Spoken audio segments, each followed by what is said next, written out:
E Ogum não esqueceu como vencer as demandas.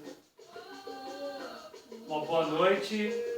Estamos aqui reunidos com a nossa família umbandista e a nossa família de casa. Estou aqui com meu filho mais velho, o Emanuel, meu primogênito, filho de Oxóssi, a Bocodé, nossa Umbanda, a Bárbara Cristina, minha filha única menina, filha da mamãe Yansan, Cabocla Yansan. Estamos aqui com o Miguel. Estou aqui com o Miguel, filho de Ogum, Caboclo Ogum. Estou aqui com o Rafael, meu filho mais moço, meu bebê da casa, filho de Xangô, os guardiões da Gelu, Rosa, e a companhia dos animaizinhos da casa também. Porque o que acontece aqui na nossa tenda de Umbanda Estrela do Oriente é uma coisa normal e familiar. Para o nosso primeiro vídeo realmente, né? Já que nós fizemos um piloto,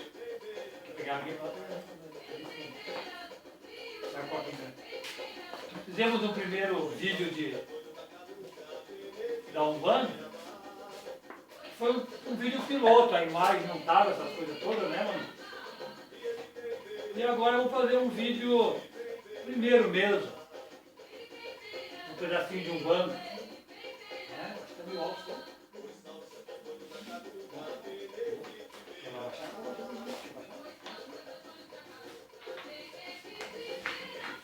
Mais baixinho só. E aqui, como prometido, está o nosso congá, a nossa terreira, nosso humilde congá, preparado para este ano, 2017. E hoje eu estava falando, nós preparamos várias pautas. As câmeras não podem mostrar porque elas estão fixas, mas são livros e livros, revistas e revistas, cadernos e cadernos, escritos na nossa época de médium, de estudante, de participante ativo da religião. Deixa eu garrafa para cá, pode garrafa para cá. Então o importante é que nós vamos começar a nossa apresentação, que eu sei que está muito cheio isso aqui, né? Pega uma outra para lá. Nós vamos começar a falar sobre esse canal que está sendo iniciado, que é um projeto que pretende falar ao simples. O nosso guia espiritual nos deixou bem claro que esse... pode deixar aqui que tem aqui. O nosso guia espiritual deixou bem claro que se a gente não conseguir falar para as crianças não conseguirem entender o que é Umbanda, todo esse movimento que está acontecendo agora da Umbanda, não adianta a gente se esforçar para falarmos para os adultos. Então nós vamos falar para os adultos também, mas principalmente para a criança que habita em cada adulto. Vamos falar para a simplicidade de cada um que vai assistir os nossos vídeos, para que possa compreender e reaprender conosco, que nós estamos reaprendendo sempre, todo dia, sobre esse movimento, sobre a religião, sobre o conhecimento, enfim.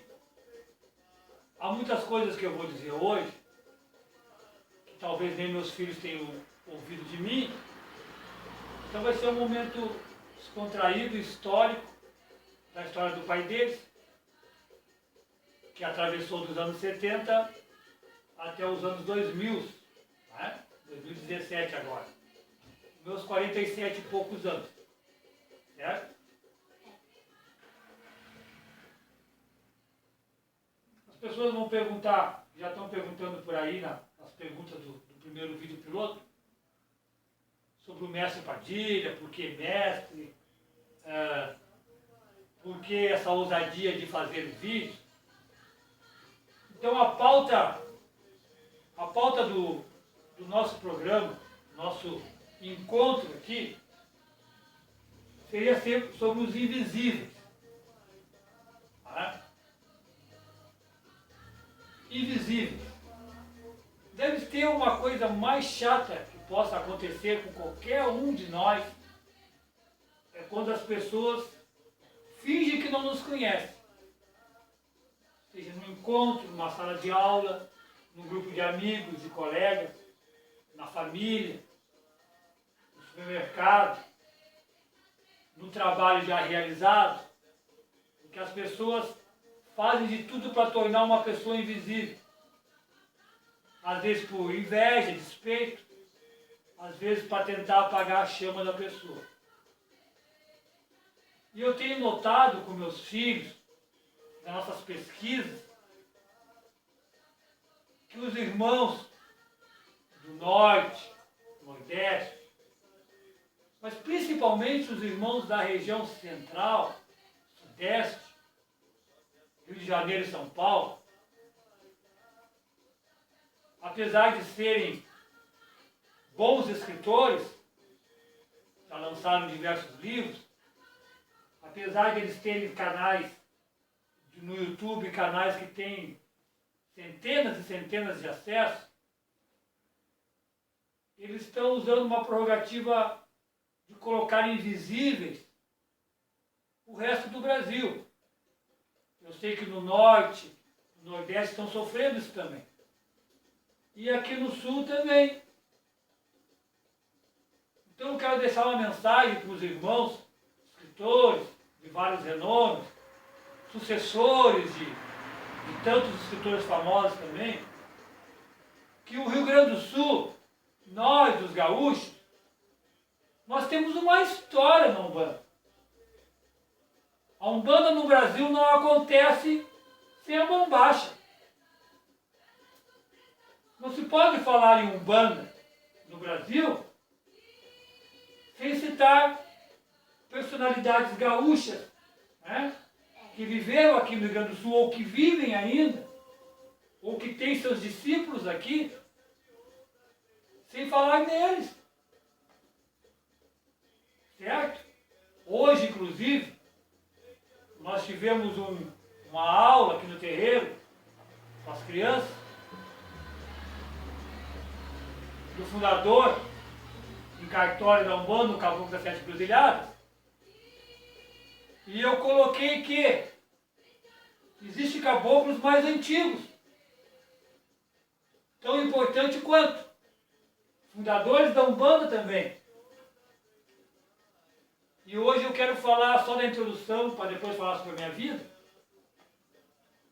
do nosso caboclo, já santificado pelo povo, Sepete Araju, que bateu o pé das invasões portuguesas e espanholas e disse que essa terra tem dono. E nós falando de Umbanda, vamos bater o pé e vamos dizer também, essa Umbanda tem dono. Essa história da Umbanda tem dono. Certo? Em modo de falar. Aos que vão ouvir pela primeira vez esse nome Sepete Araju, Sepete Araju foi um grande guerreiro guarani que lutou contra os dois maiores impérios do mundo da época, contra Portugal e contra a Espanha, que seriam hoje os Estados Unidos, a União Soviética, agora é a Rússia. E ele, com arco e flecha, os seus guerreiros, combateu por não aceitar as ordens, né? Apoiado pelos jesuítas, as 7 missões dos povos guaranis, que já tinham naquela época, em 1700, já tinham e já estavam fazendo a Umbanda. Porque ali havia o contexto da união do puro cristianismo, que não é o catolicismo, mas o puro cristianismo do coração dos jesuítas, que agregou e uniu o que havia de melhor da doutrina, da origem da tradição guarani, dos nossos índios. E ali, no povo das missões, eles já estavam fazendo Umbanda. Tanto prova disso, que eles foram dizimados com autorização papal da época. Porque o Papa já viu que naquela sociedade perfeita, há mais de 200 anos atrás, a religião que estava sendo feita ali não era o catolicismo, mas era o cristianismo mais puro da sua essência, junto com os nossos índios. Então o próprio Papa autorizou o massacre daqueles guerreiros, daqueles povos, e daqueles milhares de índios que foram dizimados e massacrados, que são verdadeiros brasileiros, que já gritavam pelo Brasil contra a invasão de Espanha e de Portugal. Certo? E nós vamos ter um vídeo só sobre isso, mais além. Hoje é só uma introdução. Então hoje nós estamos lutando a favor dos invisíveis, contra aqueles que querem fazer de nós, os gaúchos, seres invisíveis dentro do movimento da Umbanda. Então temos que respeitar alguns nomes, só para citar um nome. Moab Caldas e tantos outros, tantas outras personalidades.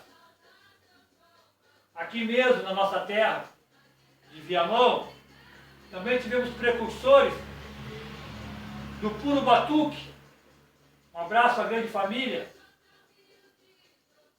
da bacia do finado Adãozinho de Bará. Alguns que hoje ainda estão, bacia de Paieri, bacia do Pai Didi. Tivemos aqui também na região de Viamão uma grande mãe de santo, chamada Ramona. Um abraço à bacia que ainda resta. Tivemos também em Porto Alegre, Pai Romário, a bacia de Pai Romário. Temos sacerdotes conhecidos nos jornais internacionais, Pai Cleon de Oxalá, Pai Euto da Oxum, tantos e tantos nomes antigos que eu ainda era jovem e assistia. Certo? Então nós não somos invisíveis.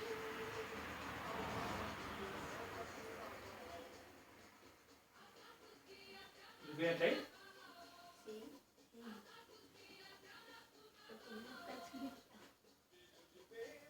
Pode ir, pode ficar à vontade, nós estamos em casa.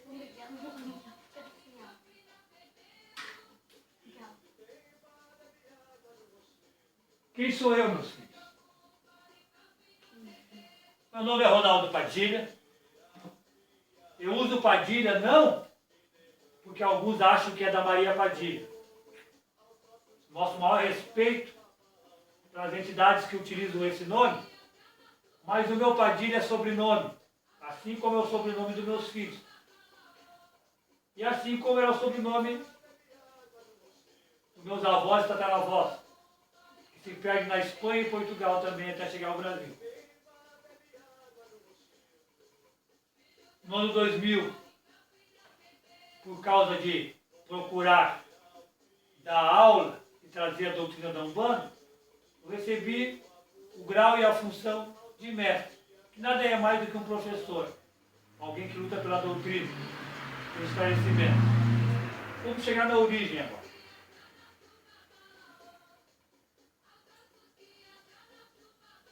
Quando eu estava com 4 anos de idade, pequenininho, meu filho mais moço tem 7, minha mãe já era viúva do meu pai, com 3 filhos. Aconteceu então que, aos 4 anos de idade, minha mãe veio a conviver com o meu primeiro padrasto. E ele era um bandista. Mas era um bandista, um cara muito inteligente, muito experiente no que se diz a Umbanda. E naquele período eu contraí uma espécie de doença que se revelou no físico, que parecia uma lepra nos dias de hoje. E depois de consultar em muitos hospitais, muitos tratamentos, de injeções, penicilina e tudo mais, foi recomendado que levasse para o espiritismo ou para a Umbanda. E o meu padrasto, que eu chamava de paizinho carinhosamente, o meu paizinho, ele tinha recém saído da religião, dando um tempo, afastou da religião, não queria saber da Umbanda. E aí o paizinho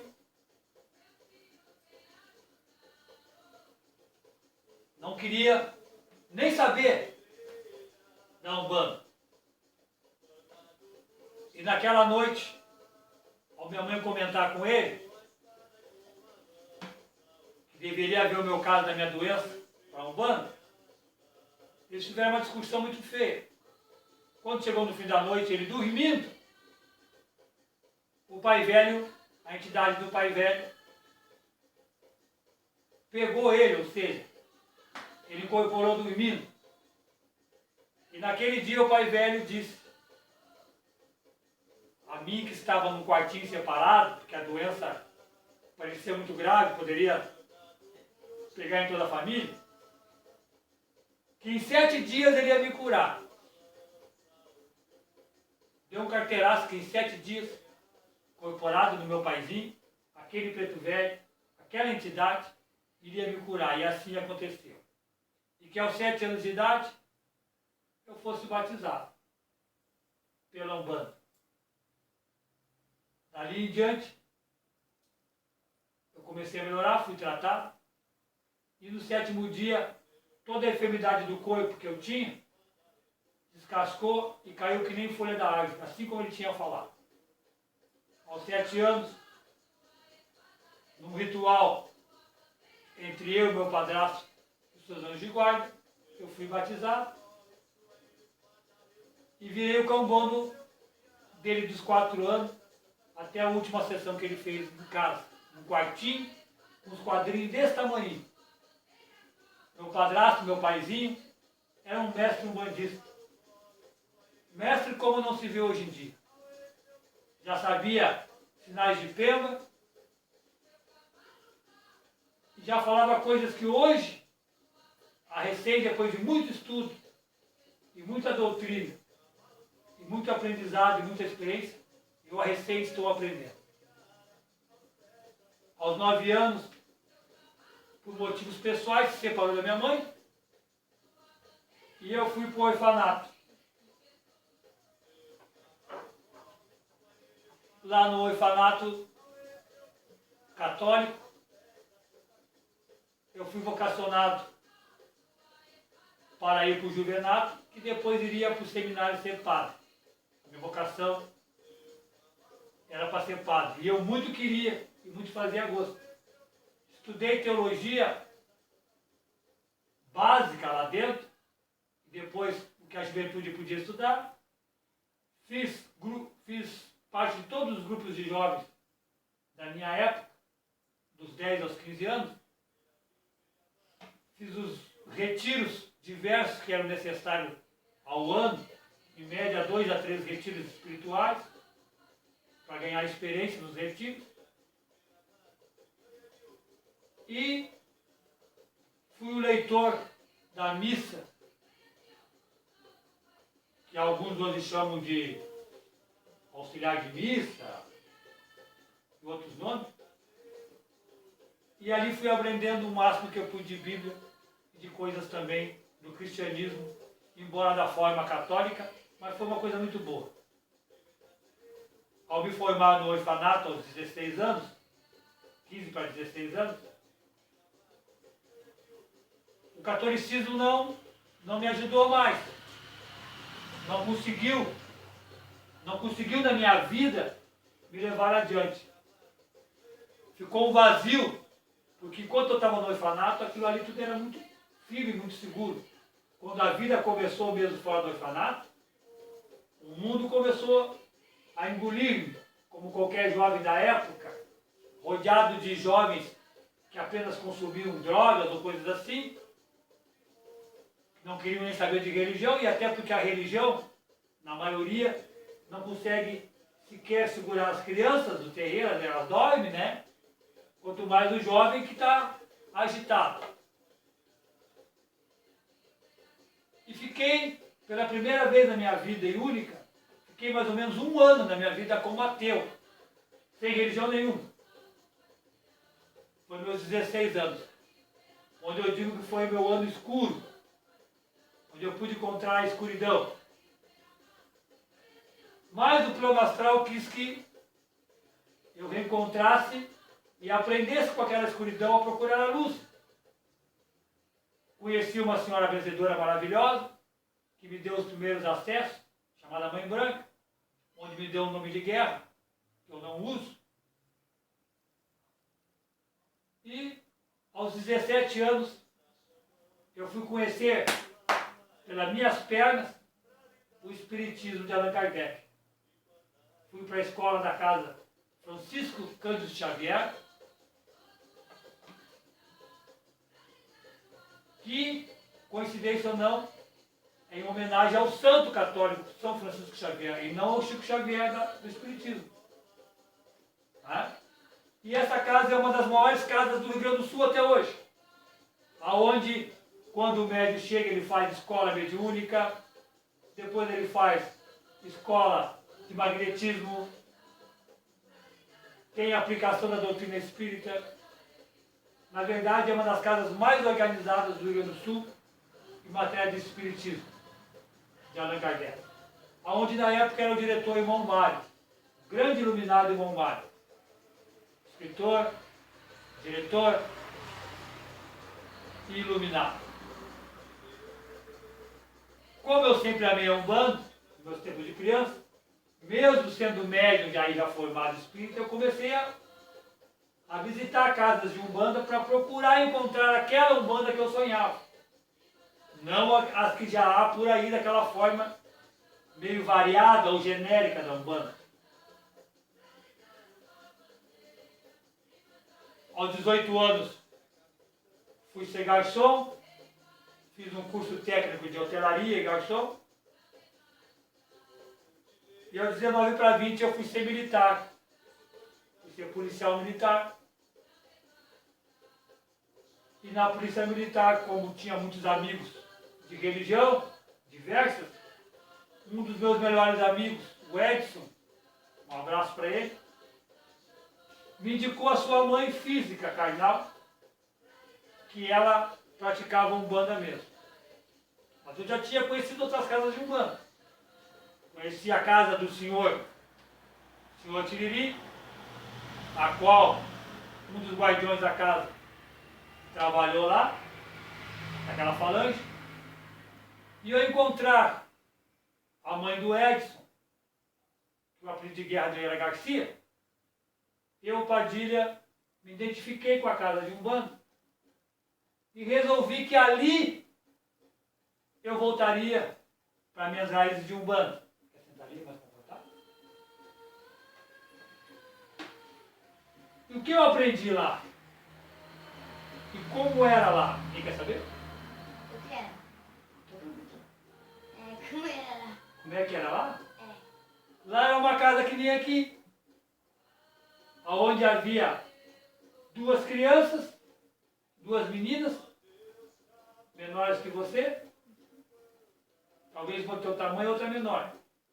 Uma do tamanho do Rafael, o outro do teu tamanho. E a mãe das crianças e a minha madrinha. Pô, pra mim não tinha casa de Umbanda melhor para mim me reencontrar como um bandista. Um abraço à minha madrinha Lúcia, né, do Pai Supremo das Almas e a Cabocla Julieta. E lá eu entrei, de corpo e alma. Entrei para o desenvolvimento da Umbanda. Eu que já era médico kardecista há anos, voltei para uma escola agora da Umbanda.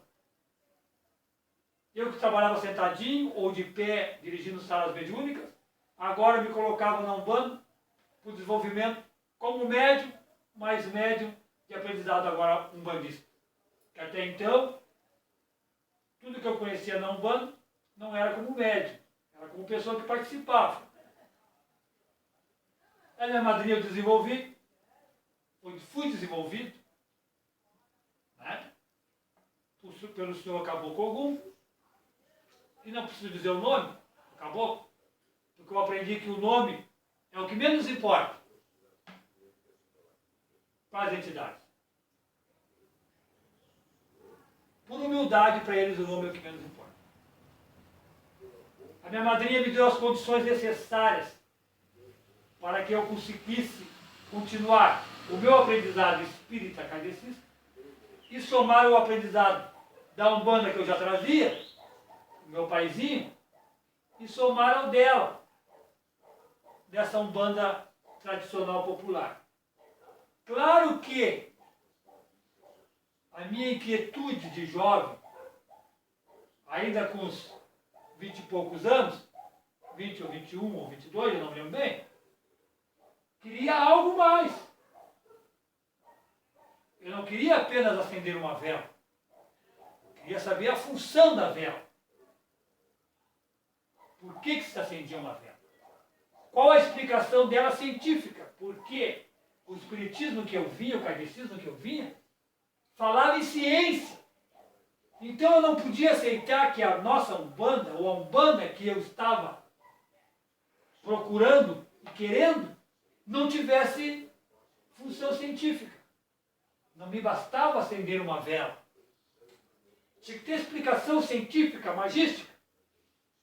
E eu não aceitava aquela explicação dos kardecistas também, como bom kardecista que eu ainda era, ainda sou, que as nossas entidades que se apresentam na Umbanda eram inferiores às entidades espíritas porque utilizavam o tabaco, porque utilizavam velas, porque falavam errado. Se eu via e assistia desde criança que aqueles seres eram iluminados, eu via como criança que enxerga a aura de cada entidade, de cada médium. Como eu poderia aceitar aquilo? Então eu queria ser um advogado das entidades de Umbanda. Mas eu precisava me armar e conhecer e entender para poder defender a Umbanda em todos os parâmetros, em todos os lugares, em todas as filosofias. E queria entender e aceitar e colocar a Umbanda no mesmo nível dos irmãos espíritas kardecistas. E lá na terreira comum, popular, não tinha esse aprendizado científico, filosófico. Não tinha as armas ou as ferramentas que eu necessitava para poder combater ou defender ou explicar o que era o que era a Umbanda e por que a Umbanda era assim, diferente, a forma de trabalhar esses espíritos de luz. Então eu comecei a estudar, a procurar, entrei no meu eu, através dos guias, dos protetores, baixei minha cabeça,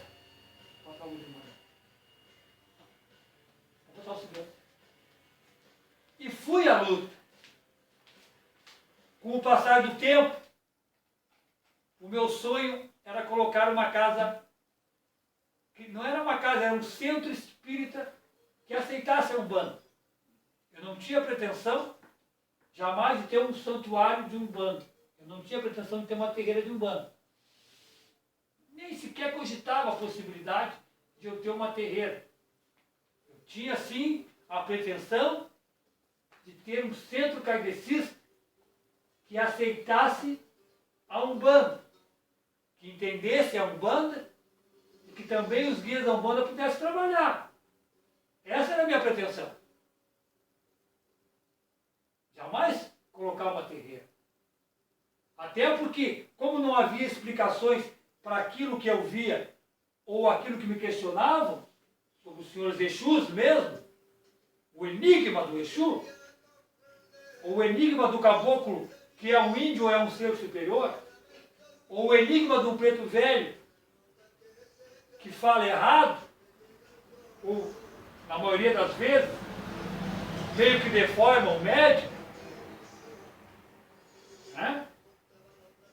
Então eu preferiria, na minha pretensão, que o espiritismo, ou o local que eu ia criar, fosse espírita kardecista, e que aceitasse, tipo assim, eu vou dar um espaço para a Umbanda no santuário que um dia eu vou dirigir.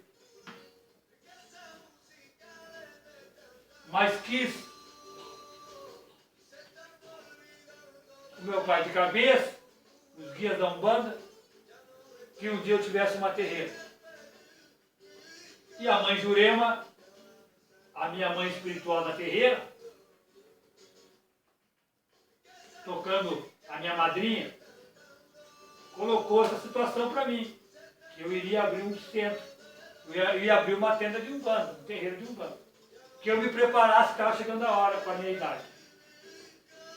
Aos 25 anos, para 26, foi aberto, ainda com o nome velado, Tenda Cruzeiro do Sul, que depois eu descobri que o nome Cruzeiro do Sul era mais do meu espiritual e não da terreira. Ela ficou terreira, Tenda de Umbanda Estrela do Oriente, que essa estrela simbolizava o Cruzeiro do Sul. Para ficar algo mais light, para as pessoas poderem entender. Foi assim que os guias me passaram. Mas voltando ao que eu procurava, ao que eu estudava, eu encontrei. E eu abarquei e busquei esse conhecimento de raiz. Eu aprendi que por mais que eu tenha lido tudo, devorado livros, bibliotecas, escritores, nada era maior ou mais firme ou verdadeiro que aquilo que os guias me falavam sozinhos nas minhas orelhas. São bem grandes minhas orelhas. Então eu aprendi que isso é que tinha valor. Que na hora que eu estivesse sozinho, fisicamente, livro nenhum poderia me salvar. Por mais que eu tivesse conhecimento, cada situação é uma situação. Cada problema é um problema. E já esses seres espirituais, naquela situação, naquele problema, eles vinham e me davam aquilo que eu tinha que aprender e saber para me defender, para me preparar, para ritualizar, enfim, para ser alguém um pouquinho melhor. Certo? E aí, claro, eu posso dizer que os melhores conhecimentos sobre o Umbanda, se você está procurando aí fora, procure as obras de Mata e Silva.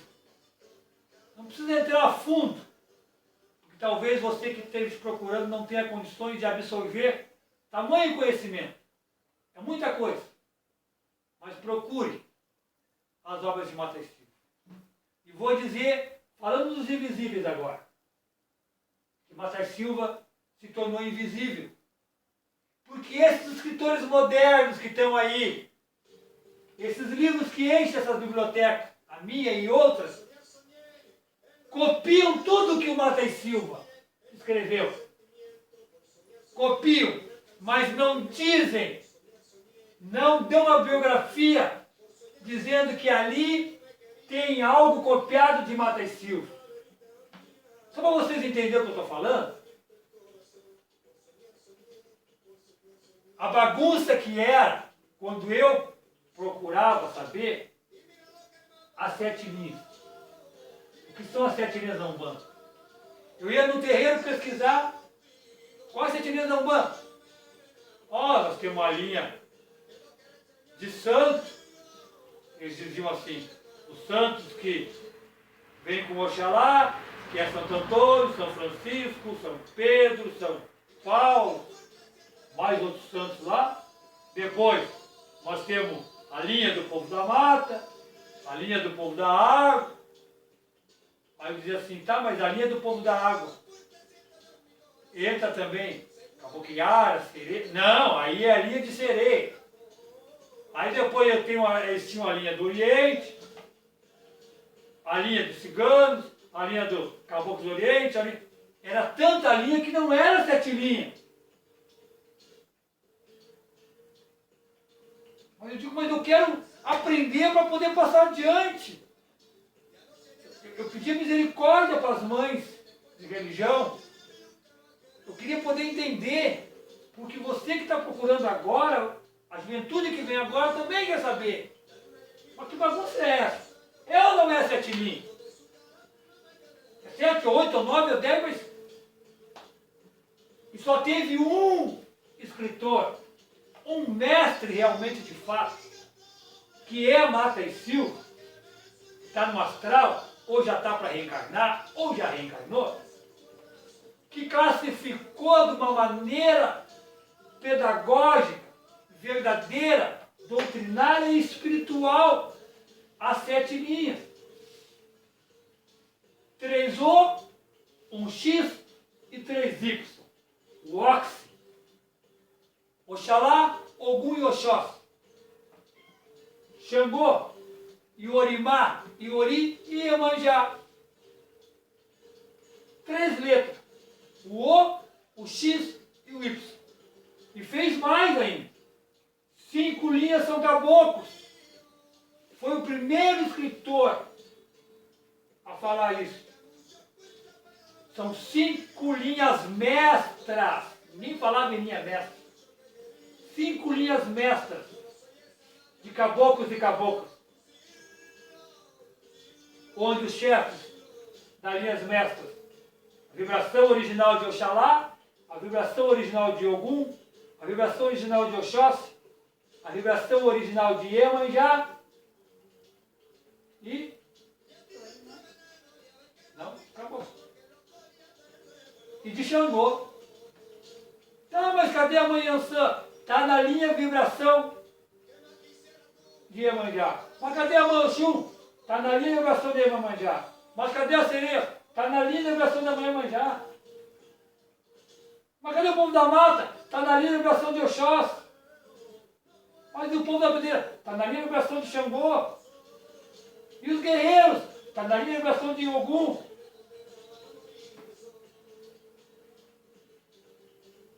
E os, acima de todos, está na linha vibração de Oxalá. E depois, Iorimá, que foi o nome trazido originalmente, que ele recebeu mediunicamente esse nome, através da raiz de Wagner, e Iori, que até então ninguém falava isso. Iorimá, os pretos velhos, que chamam-se linha africana, e Iori, as crianças, os mestres da pureza, vocês, que é Cosme Damião. E todos os códigos, toda a pureza das crianças. E aí ele fez mais que isso. Ele colocou essas 7 linhas, entrecruzou, mostrou como se entrecruzavam, como elas trabalhavam em comum acordo. Ele acabou com aquela briga. Filho de Xangô e de Ogum brigam, que não pode estar junto. Ele colocou tudo em sintonia, porque é assim que é. Então, Mata e Silva, não percam tempo, meus irmãos. E vocês que estão escrevendo livros e livros e livros, parem de tornar as pessoas invisíveis. Mata e Silva não pode ser invisível. Por quê? Depois de Zélio de Moraes, aqui no sul, depois de Sepete Araju, e todos os caboclos que fundaram, sim, a Umbanda já em 1700 aqui, há mais de 200 anos, está logo em seguida o nome de Mata e Silva. Eu não tenho dúvida disso.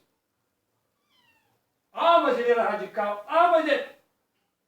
Não tenho dúvida disso. Se vocês hoje olharem, escutarem e procurarem vídeos do Caboclo das Sete Cruzilhadas, vocês vão ver que o Caboclo também era radical.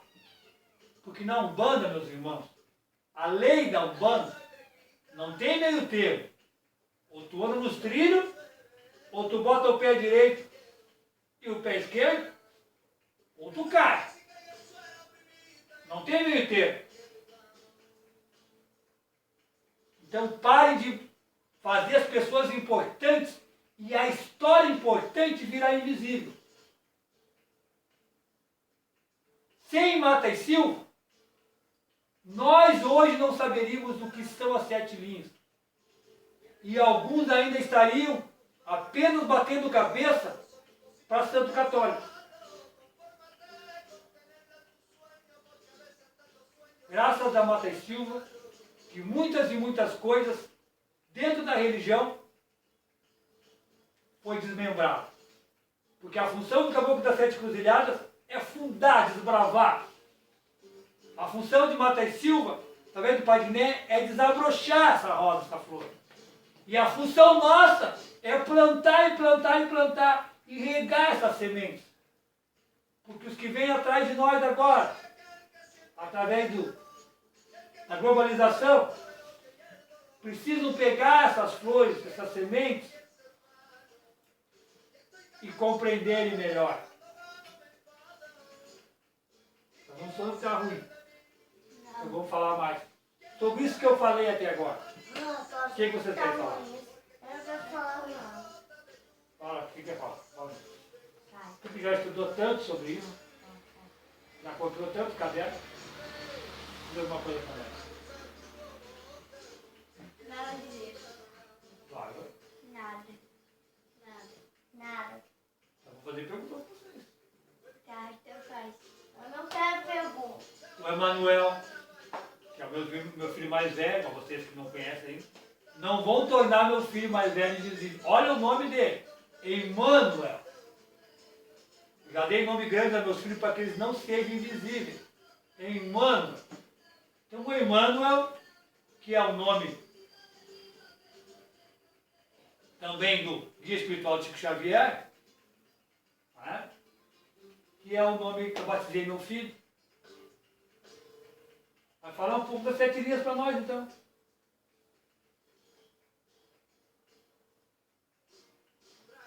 Como é para ti a linha de Oxalá?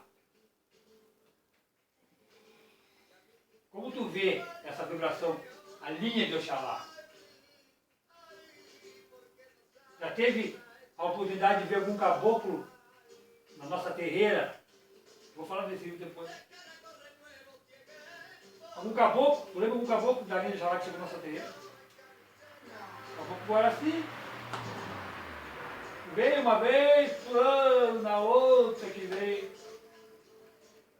A linha do Pai Oxalá, dos caboclos da linha do Pai Oxalá, essa vibração mestra do Pai Oxalá, eles vêm de uma forma um pouco diferente as vibrações costumeiras que nós vemos.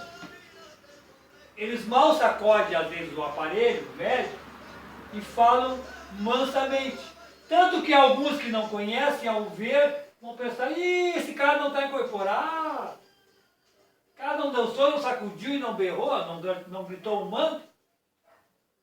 Então são entidades calmas, entre aspas, não é que seja calma, eles passam essa tranquilidade por estar numa vibração diferenciada e transmite uma mensagem. Raramente vem nos terreiros e tem a função de zelar e guardar por tudo. É como se fossem os professores do movimento. Certo?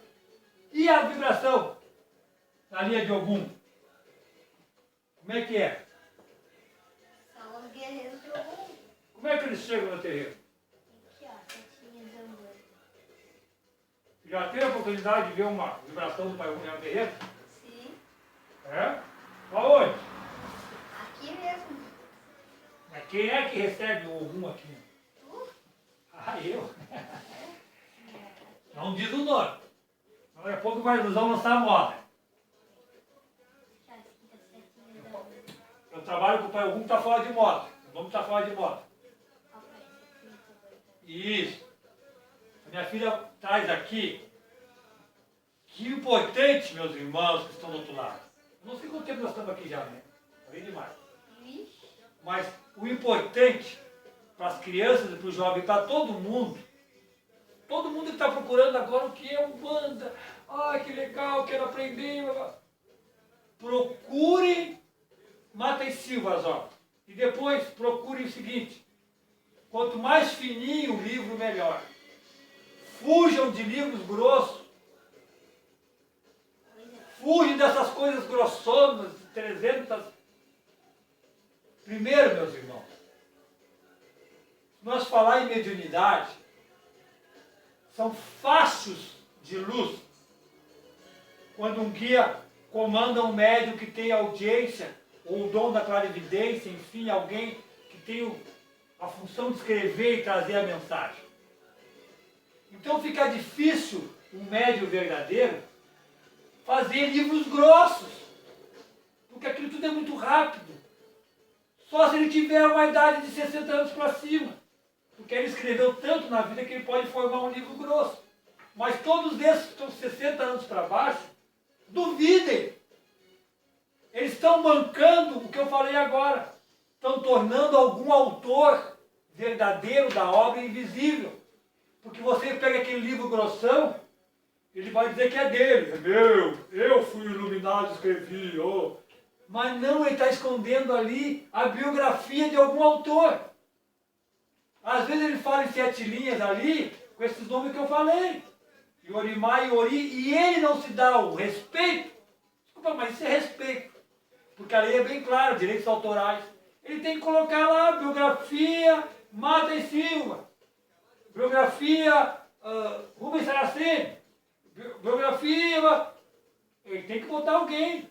Aliás, um abraço, Rubens Saraceni, que está lá no astral superior.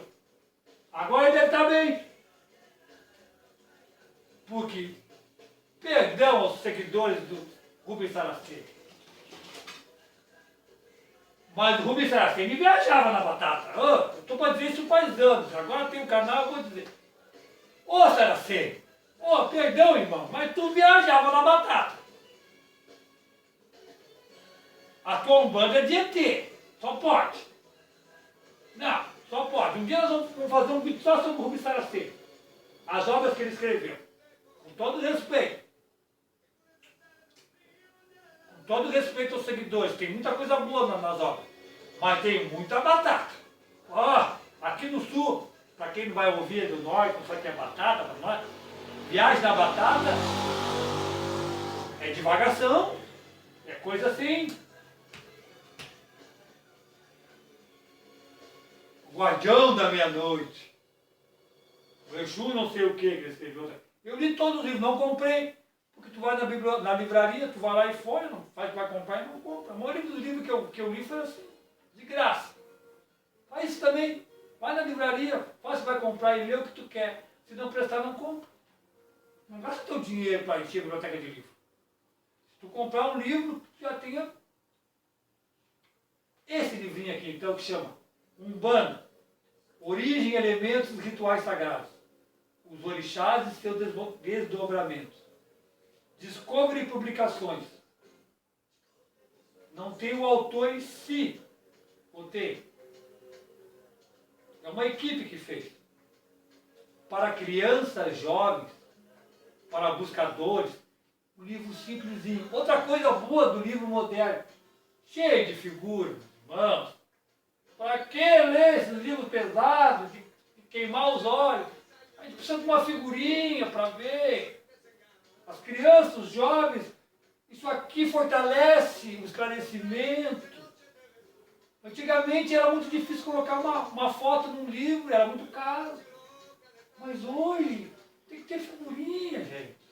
Ô, você que escreveu aí o livro de 500 páginas, bota a figurinha. Divide em 10 vezes esse livro, bota a figurinha. Eu não vou ler sem figurinha. Nem eu, nem ninguém. Esquece que o brasileiro é preguiçoso para ler. É um dos países que menos lê no mundo. Pelo nível que nós temos que ter. A leitura tem que ser gostosa. Se eu estou errado, critique meu professor. A leitura tem que ser uma coisa gostosa.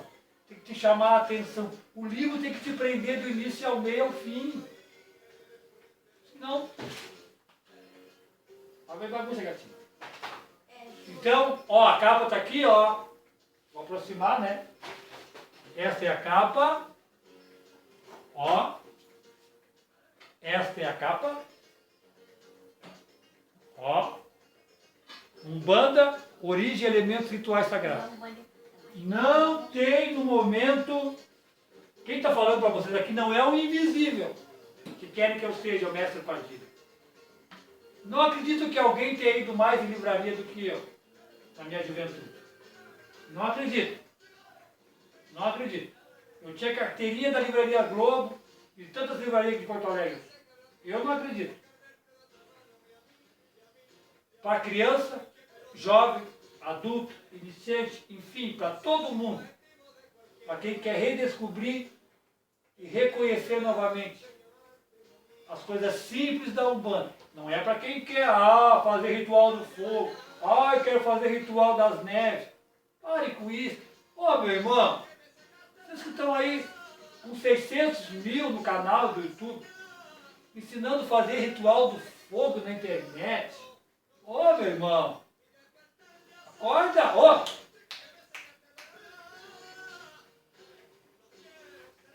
Existem coisas que só se ensina no terreiro. Para quem já é médium. Para quem já está de trapo branco. No terreiro. Não é na internet. A internet é cultura religiosa. O que nós estamos falando aqui é cultura religiosa. Esse canal já diz o nome. Como é que é o nome do canal? Pedacinho da Umbanda. Como é que a gente faz? Explica para o pessoal para se inscrever como é que é. É só apertar no botãozinho de baixo e escrever sempre. O do sininho aquele também para receber sempre, né? A comunicação.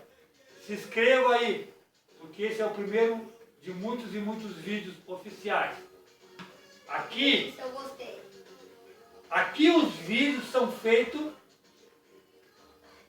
não é de costa, pro terreiro, pro congá, mas é do congá para cá, porque se eu falar, fizer uma coisa errada, já vai vir nas orelhas direto. Tá? Não é outra coisa. As crianças podem ficar à vontade, mas qual é o trapo, qual é a cor da roupa da mãe? Branco. Com que roupa tem que estar aqui? Branco. Eu queria vir sem camisa aí hoje. Eu podia vir? Não, Por quê? porque tem roupa branca. Então tu que tá aí com camisetinha do Caveirinha, que eu vi esses dias. Não vou dizer o nome. Camiseta, roupa preta. Falar de Umbanda com roupa preta. Meu irmão. Meu irmão. Tu escreve um livro de 500 páginas e te apresenta com roupa preta para fazer um vídeo falado sobre Umbanda. E tu tem uma que tem uma barbinha, tem um monte de... Não vou dizer o nome dele, mas tem um monte de... Não diz o nome. tem um monte de barba assim, mas ele não tem nada na cabeça, né? Careca, né? Ô, meu irmão, tem uma simpatia de pessoa. Mas tu sem roupa branca, sentado ensinando ritual em frente a um congá, a um terreiro, aos pais. Hã? Ô, meu irmão! Ô, meu irmão! Não dá! Não vou dizer o nome de vocês, sabe por quê? Porque vocês pensam que os gaúchos não existem. Vocês não procuram ou sabem. Nos anos 80 e 70, já se dizia do Brasil afora, a umbanda mais organizada do Brasil é a Umbanda Gaúcha. Os terreiros mais organizados do Brasil, de batuque, que hoje se fala religiões de nação, mas o batuque é do Rio Grande do Sul. Pegamos, irmão. Mas aqui no Sul a gente sempre teve um pouquinho de cultura. Embora vocês não querem reconhecer. Mas se vocês quiserem, nós podemos se encontrar onde quiser. Rio de Janeiro, São Paulo, Piauí, Paraná. E fazemos até uma sabatina, o que vocês quiserem. E vocês vão ver que a coisa sai daqui, firma aqui e volta para aqui.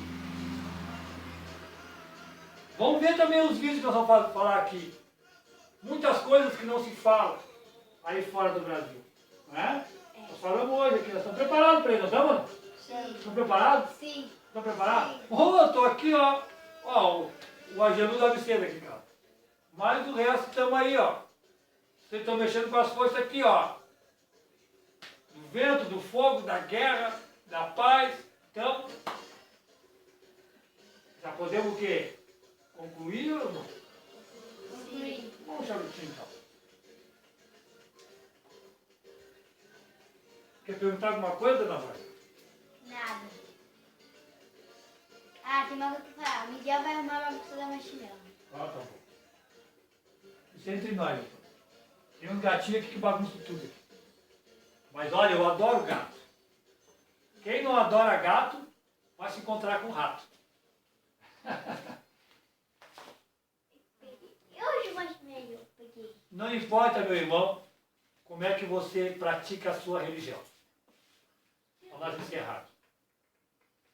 Não importa se no seu congá, no seu altar, tem imagem, ou está cheio de ponto riscado, ou tem secretismo de santo, de orixá, ou se você tem um quartinho lá onde é a parte africana e a parte da Umbanda, não importa se você é filho do grande iluminado ou de um invisível, não importa o quanto você estudou, quanto você alcançou de dinheiro nesse mundo e posição social.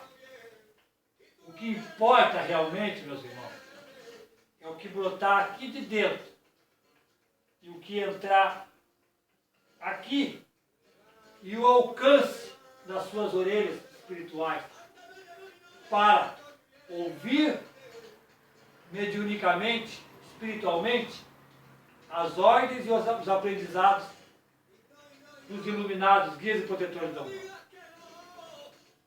Todo o resto é bobagem. Se a tua roupa é mais bonita que a do outro, se o teu terreiro, o piso é melhor que o do outro, se a estrutura é melhor que o do outro, nada disso vai trazer a influência espiritual dos iluminados para você. Se aqui dentro não tiver uma verdade. Tá? Um abraço aos meus irmãos de Candomblé, do Brasil afora. Tenho assistido coisas muito sérias e bonitas do povo de Candomblé, ao povo de Jurema, do Juremado,